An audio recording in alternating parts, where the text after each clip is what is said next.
Pertahankan laut kita. Pangalagaan ang ating karagatan. Mark Sick. 2P Maisley, 係叫你病Save your sea. My family's from Vietnam, my dad's from the south, my mum's from the north. They came as refugees along with the influx of boat people in the 70s and the 80s. We met at a place in Brisbane, and yeah, I've grown up in Brisbane and went through medical school, and I work in family medicine and in youth mental health. I was born in the Philippines, but I came here as a baby. So my mom's from the Philippines. My father was from Scotland, but he was also an immigrant to Australia. He became an Australian citizen. He was in the Philippines on business, met my mom. They got married, and I was moved here. Clearly you're friends and collaborators in your music. How did that happen? Mark reached out to me online because he was doing stuff in the conscious political hip-hop sphere in Brisbane. Citizens are heartless nations, going towards our darkest ages. More than a metaphor because of climate changes. Global warming, governments ignore the warning.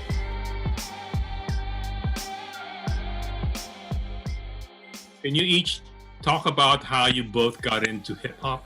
I really like hip-hop because it's a medium which is accessible to a lot of people who don't have formal musical training. So in a sense, it's kind of democratic, and it's like anyone who has like access to listen to the music can learn the rhythm and learn about the culture, and via the internet there's a lot of means to learn about it. So I was like into hip-hop long before I was practicing medicine. Yeah, just like anyone else, I heard it on a music channel on TV, one morning, and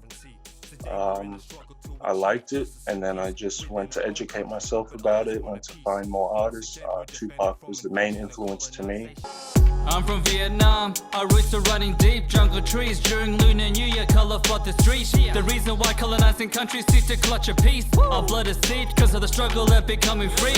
Now they want to see a rid of trading to run a fleet. Plus I'd really love to reach and plunder diesel. So I started it with my parents and my community.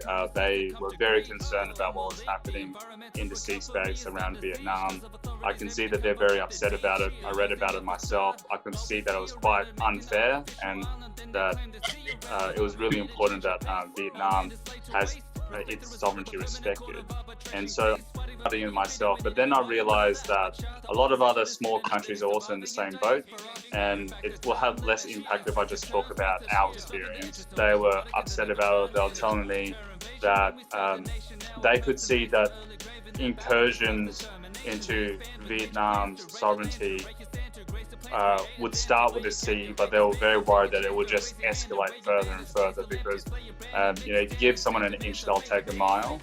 Save our seas, please save our seas. Save our seas, please save our seas. I initially did the chorus and I didn't do it very well, but I thought, I probably should involve someone from another ASEAN country. Mei Li, she does traditional singing and in multiple languages. She was excellent for the track as well. I'm Filipino, and the Philippines is involved in this particular issue, but all the political songs that I've done prior has, similar reasons, similar issues. I care about it for any country, full stop. They're using a facade, but we see around it, make an artificial island, then they claim to see around it. We need to change the pace, our land is laid to waste. Respect the result of the permanent court of arbitration case. Fighting for media freedom, we're needing a widening of the aperture. The opposition is hidden and living, surviving in diaspora. I spent a long time trying to find a suitable location because I found that the locations which have the shipping containers and the ships and all that look really suitable for a nautical themed shoot were heavily restricted in access. So I remember I was driving to Port of Brisbane and I thought that this place is perfect, so I was taking photos, and then I was approached by a security guard, and they said, you're allowed to drive through, but you're not allowed to stop here because this place is covered by anti-terrorism legislation. So where we ended up finding was a place on the north side of Brisbane along the river. It was next to a place that had fishing trawlers, but there was a park directly next to it with a little beach on it. So that was the location. Long live Vietnam, long live the Philippines. So the flares are supposed to convey the message of urgency that if you think about it, like someone saying SOS, like save our souls, they would use a flare like out in the middle of the ocean. And in this case, it was just like a visual representation of how urgent the issue is. I'm from the Philippines, blood on the jungle leaves, and where drugs and guns run the streets, blood on the concrete. And my blood is deep as the ancestors underneath who fought against colonizers. We fought hard for sovereignty. Today we're in a struggle to achieve justice and peace within our own country, but others want a peace. Once again we're defended from invasion and colonization. They claim reclamation, but how can you reclaim what never belonged to your nation? Peace the people needed. Love to our neighbors from Vietnam to Malaysia. You can relate from Asia to Africa. The resistance is at home and living in diaspora.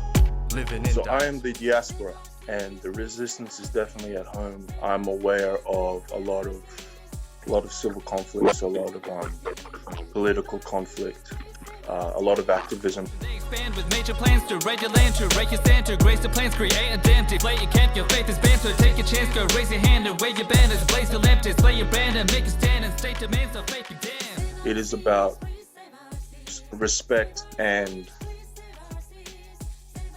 unity. It is not about being angry at anyone else. Government and people are separate, but it's not about any race of people or nationality of people. It's just about sovereignty, independence, respect, and unity. That would be the main message. I think it's important to know that government and people are not the same thing. And so, I have, and so does Mark, we all have friends of multiple races. We have Chinese friends, our Filipino friends, American friends, our family in America. And I think it's really important that we speak truth to power. So, because some entities and bodies have more power than others, and with power comes great responsibility. And it's important that mistakes or aggressions committed by those in power get called out for the purpose of those sorts of aggressions not being done again. So we need to learn the mistakes of our history. Calling SOS.